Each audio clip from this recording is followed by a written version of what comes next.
Welcome back to Birds of a Feather. This is your daily Baltimore sports podcast. My name is Nathan Stroud, and today we've got a lot of stuff to go over regarding the Orioles and the Ravens. The Orioles game just ended about 5 minutes ago, and it was by far one of the craziest games the Orioles have had all year long. And it's also probably one of the best wins that the Orioles have had all year long. The Orioles win today 4-3 over the Red Sox in an absolutely miraculous just game in general. The Orioles had an early lead. They were up 3-1 going into the ninth inning, and then the Red Sox tied it 3-3, and then the Red Sox could have easily walked it off right there in the ninth inning, but the Orioles escaped it. In the 10th inning, Orioles couldn't do anything. Red Sox had another chance to walk it off, and they couldn't. And then in the 11th inning, Samuel Basallo, who was not starting in today's game, he was not starting, but he was available off the bench. Samuel Basallo comes off the bench, pinch hits for Austin Jackson, hits an RBI go-ahead ground out. He hits a go-ahead RBI ground out to give the Orioles a 4-3 lead in the 9th inning, or in the 11th inning, sorry. And then the Red Sox had another chance to walk it off or at least tie the game in the bottom of the 11th, and the runner from third did not run and did not go home on a sac fly attempt. Roman Anthony hit it out deep in the park to Colton Cowser, and the guy at third didn't go home. And then the Orioles ended up winning the game because there was 2 outs after that, and then the Orioles ended up winning after that. An absolutely crazy event. Absolutely crazy series of events, and somehow, someway, the Orioles were able to pull off one of the more miraculous wins that they've had all year. They win today's game in extra innings on the road in Boston, an incredible win. That means that they also swept the Red Sox in this series. It was just a 2-game series, so it wasn't anything too crazy, but the Orioles win yesterday, and they also win today.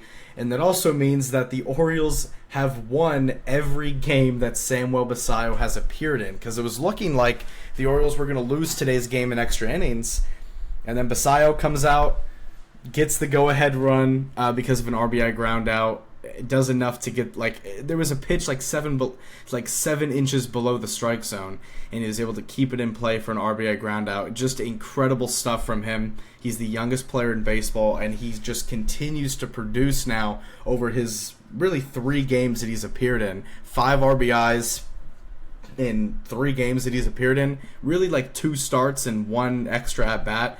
But still, incredible stuff from Samuel Basallo. Incredible stuff from this pitching staff to somehow be able to get out of this game. The bullpen was very shaky.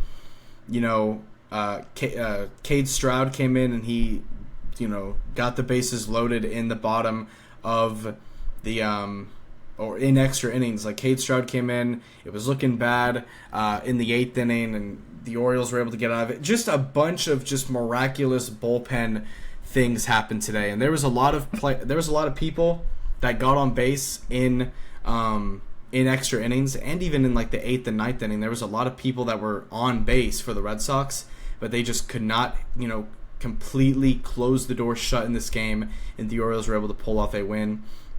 The Red Sox had chances to walk this game off. They ended up tying it in the 9th inning, as I said, but they had chances to walk it off in the 9th inning, 10th inning, and 11th inning, and they came up short, and the Orioles were able to get a win. And also in this episode, we're going to go more into detail on the game and, how everyone did, and also just a little bit more detail into, the pitching and the offense of this game. But also, we're going to be going over some Ravens training camp updates that happened today. We have some updates on some guys returning to practice, some different plays that happened, including a very intriguing and fun Mike Green play and report that happened today. So we're going to be going over that. Not too much stuff for the Ravens. Again, training camp recently has been a little bit more light, just because we are getting closer to the season. But we have some stuff to go over Ravens training camp wise. Some very interesting news regarding the team. Let's just get right into it. So going over this Orioles game first, what an absolutely insane game this was.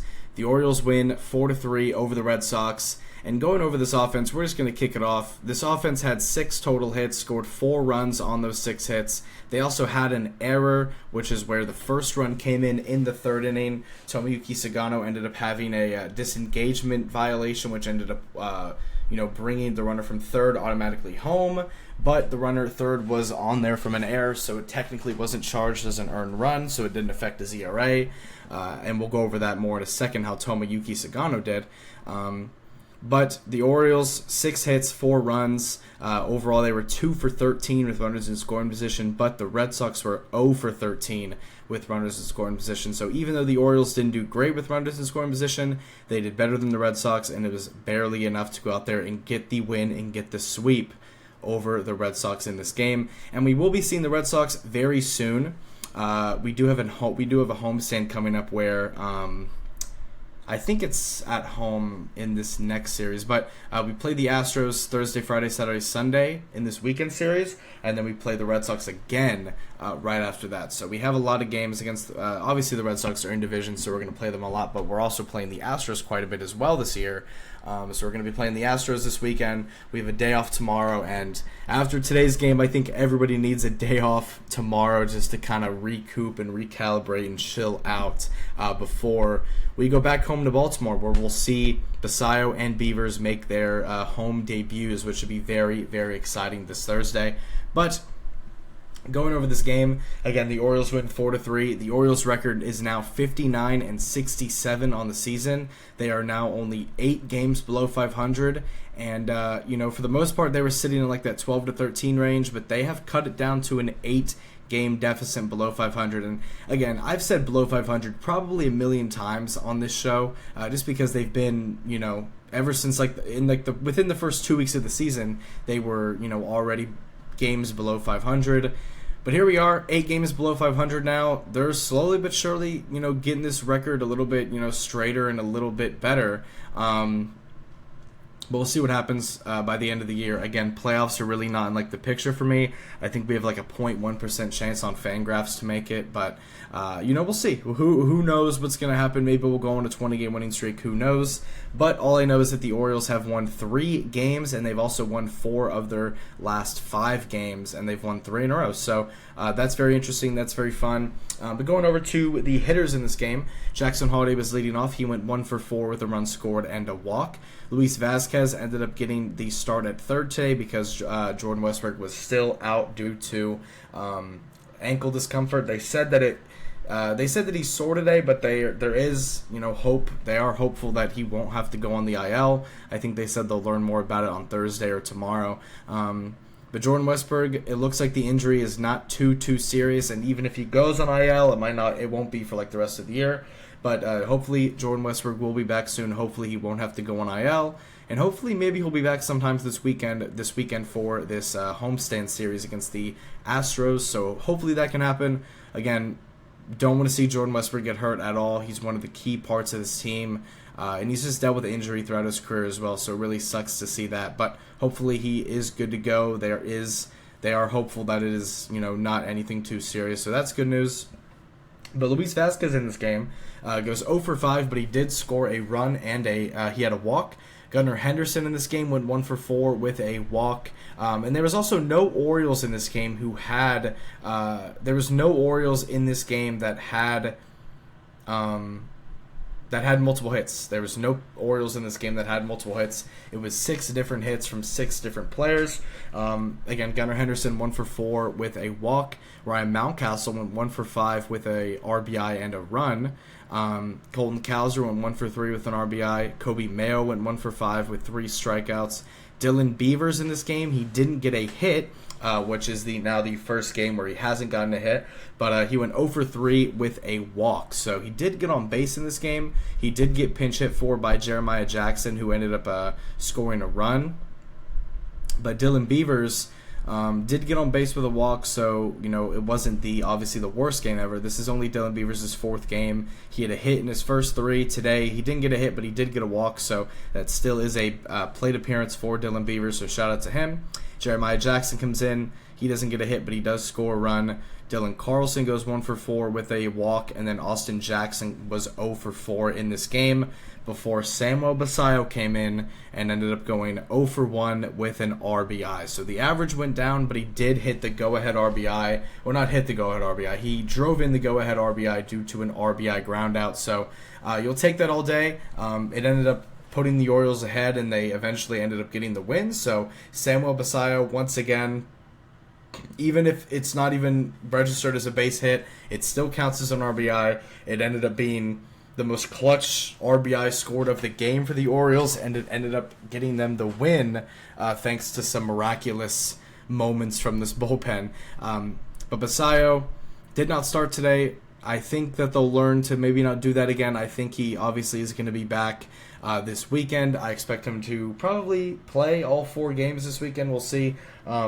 But just exciting stuff from Basallo. And even on a day that he doesn't start, he comes in the 11th inning and ends up hitting the go-ahead RBI or grounding out for the go-ahead RBI. So just incredible stuff from him just to put the ball in play, which is all he was asked to do. And he ends up doing it. And again, it might sound like I'm hyping this guy up over the littlest things, but I mean, you have everybody on MLB Network, you have guys on ESPN, you have guys all over that are just absolutely raving about this guy everywhere, talking about how he's going to be, an excellent hitter going forward. He's going to be one of the key parts of the Orioles, hitting future going forward, and we all knew that. But Basallo, even though he had one at bat, still a great game because he literally drove in the go-ahead winning run. So, I mean, you take that all day. But going over the pitching in this game, Tomoyuki Sugano did get the start in today's game, and he had a great start. He didn't necessarily go a lot of innings. He only got through 5 innings of work. He gave up 5 hits, 0 walks, and 0 runs.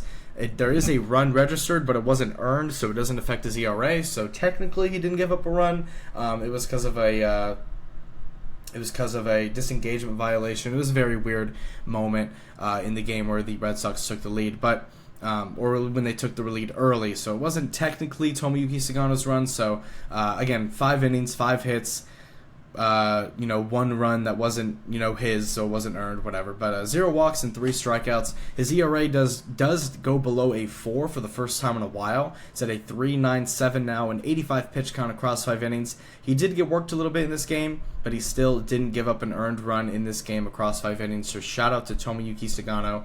Keegan Aiken came in for 2 innings. He didn't give up a single run, hit, walk, or anything. He was perfect. And then Cade Stroud came into the game in the 8th inning, pitched 0. It was 0 innings. He didn't even get an out. 0 innings, 2 hits, and 1 walk. He ended up loading the bases. But then at the time, Rico Garcia came into the game. The Orioles were winning 3-1 in the bottom of the 8th inning, but the bases loaded, no outs. And Rico Garcia goes out there and strikes out the side in the heart of the Red Sox order. Rico Garcia came in, someone who has been DFA'd this year, someone who is the last guy in the bullpen, ends up coming out there and having one of the most electric bullpen outings that I've seen the Orioles have in a long time. Bases loaded, no outs. Orioles were only winning by 2. Orioles were winning 3-1. Bases loaded, no outs for the Red Sox, and Rico Garcia strikes out the side. It was electric by Rico Garcia.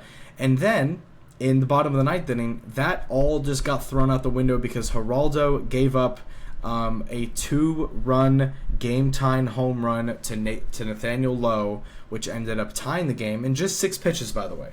Within the first 6 pitches of the bottom of the 9th, Geraldo gave up the save. They tied the game, and then he ended up loading the bases again, but then somehow got out of it. A 34 pitch inning, but he was able to get out of it with the game tied, even though the bases were loaded. And somehow, someway, he got out of it. It went to the 10th inning.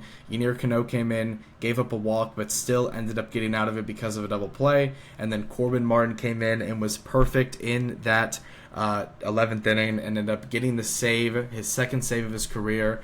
And the Orioles somehow, someway pulled off such a miraculous win over the Red Sox. It was incredible. Again, these Orioles recently have been just incredible in finding ways to win, and they've been looking like the Orioles of old. And again, this momentum that they have right now, I'm hoping they can keep it up for the rest of the season. And then even if they don't make the playoffs, which they probably aren't, at least carry this momentum into next season.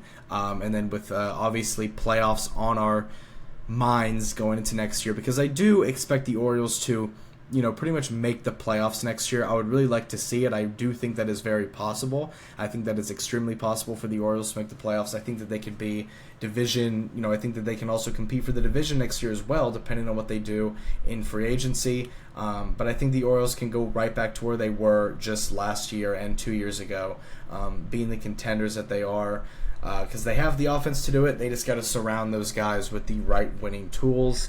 But we'll see what happens when we get to next season. Obviously, we still have to get through this year and off season and all that stuff. But as you can see here, the Orioles have won 6 of their last 7 games. They've been incredible. They do have a day off tomorrow, but their next 4 games are at home. They actually have an 8-game homestand. 4 games against Houston, 4 games against Boston before they go on. Before they have a pretty rough 9-game stretch here. But against Houston this weekend, this Thursday, it's going to be Brandon Young versus Jason Alexander on Fox, so that's going to be fun. Brandon Young having his first start since his near-perfect game. And then we're going to have Cade Povich on the mound against Lance McCullers. And then Dean Kramer versus Christian Javier. And then on Sunday, it's going to be Trevor Rogers versus Spencer Arrighetti. So we're going to see the Rogers hammer. We're going to see Rogers pitching on Sunday, which is going to be exciting. Hopefully the Orioles can, take the series. Obviously, minimum split the series 2-2, but best case scenario would obviously be to win 3 out of 4 or obviously sweep. So that should be very fun this weekend. But yeah. But going over some Ravens news that happened today in training camp, we've got a couple of posts here from Jonas Schaffer that I want to go over. And the first one is that Tyler Loop today went 6 for 8 in his first action since winning the kicking job. So a few days ago, John Harbaugh officially announced that he won the kicking job, but it was kind of obvious whenever he cut, the other kicker, and he was the only kicker left. It was kind of obvious that he won the kicking job, but it was officially announced that he won it. Tyler Loop today, in his first action since winning the kicking job, went 6 for 8. The 2 misses are a little bit of a problem, but still could have been worse, could have been better. He missed a 33-yarder. And he also missed a 58-yarder, and then every other kick that he made was between 25 and 38 yards. So he didn't really have any, standout kicks today. His maximum kick that he made was 38 yards, and he missed a 58-yarder, which isn't great. But we have seen a lot from Tyler Loop in preseason, in the open stadium practice, and also just in training camp in general. We've seen a lot of positives out of Tyler Loop. Again, he is a rookie kicker. He's going to miss, here and there. We understand that. And I think what a lot of Ravens fans kind of have to get over is that obviously Justin Tucker is one of the greatest kickers, if not the greatest kicker of all time. But he's not on the team anymore. We're going to have to move on with a rookie kicker who we're putting all our trust into, and someone that has showed us that he can make the long kicks and make kicks. Like, he has shown us that he can make kicks, in the preseason, in the stadium practice. But so he's not going to go 100% perfect all the time. Even back at the beginning of training camp, he was nailing kicks and going like 17 for 17, like he was crazy. But today he misses 2 kicks. Doesn't hit any, standout kicks. But again, this happens for kickers all around the league. This isn't like just a problem with the Ravens. This happens all around the league. And again, we're going to have to get used to not having Justin Tucker on our team. Like, whenever Tyler Loop comes up to kick, again, I trust Tyler Loop. I trust that he can make it. I understand he can kick from far. I trust him. We knew that drafting him, he had a big leg. It was the accuracy issues that I guess that we fixed up for the most part. But yeah, kickers are going to miss, guys. I understand that sounds kind of crazy because we've had Justin Tucker for so long, but kickers are going to miss kicks.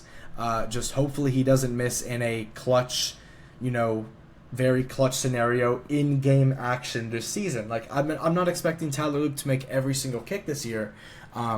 It's just the timing of when he's hitting and missing the kicks is going to be a big X factor for him. If he can hit the clutch field goals in the fourth quarter, if the Ravens are, up by 5 in the fourth quarter, can Tyler Loop hit the go at that kick that make them up by 8 points? Can Tyler Loop hit a game time field goal in the fourth? I was about to say the eighth inning. Oh my god! Can Tyler Loop hit a game time field goal in the fourth quarter? Like, those types of scenarios are going to be where it really shows what Tyler Loop is made of, is when he gets put in those really clutch scenarios. And we're not going to be able to tell until we see that this season, and we're not going to be able to tell until he is put in that scenario this year. So I'm not going to judge anything. I've seen a lot of positives out of Tyler Loop. It could have been a lot worse. Could have been a little bit better. Yeah, sure, it could have been a little bit better. But there's been a ton of positive out of Tyler Loop, and I really do think that we have found our guy. So I do not think that there's any reason to, jump the gun and freak out right now.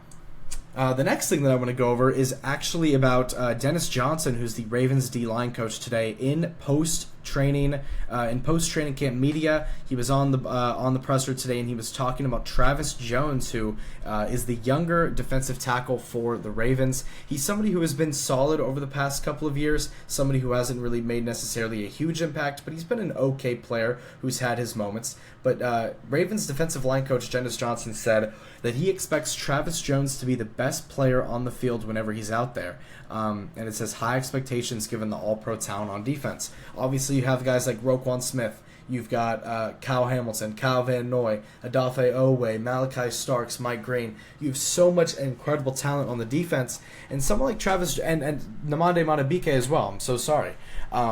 But Travis Jones, somebody who kind of gets swept under the rug a little bit. Dennis Johnson putting very high expectations on him, so you love to see that from him, and you love to see this defense really getting after it.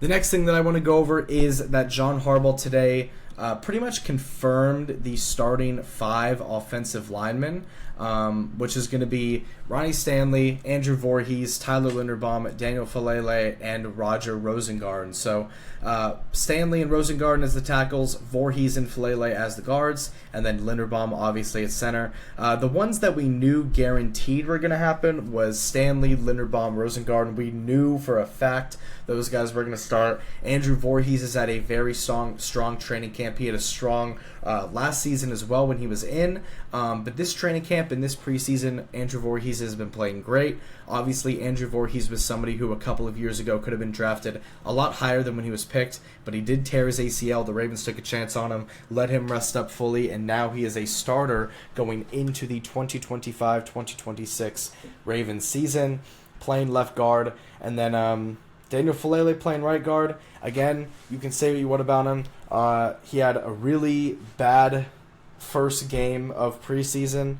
We've all seen the clip. But throughout training camp, the stuff that's happened throughout training camp is that it hasn't been great out of Daniel Falele. But John Harbaugh and the Ravens coaching staff believes that he is the best guy available at right guard to start the year. Falele had a really good second game of the preseason, but the first game was bad. But besides the point, Stanley, Voorhees, Linderbaum, Falele, and Rosengarten will be the starters for the offensive line. But John Harbaugh also said that they have 10 worthy guys on the offensive line. They usually only keep 9, so we're probably only going to see 9 going into the season on the 53-man roster.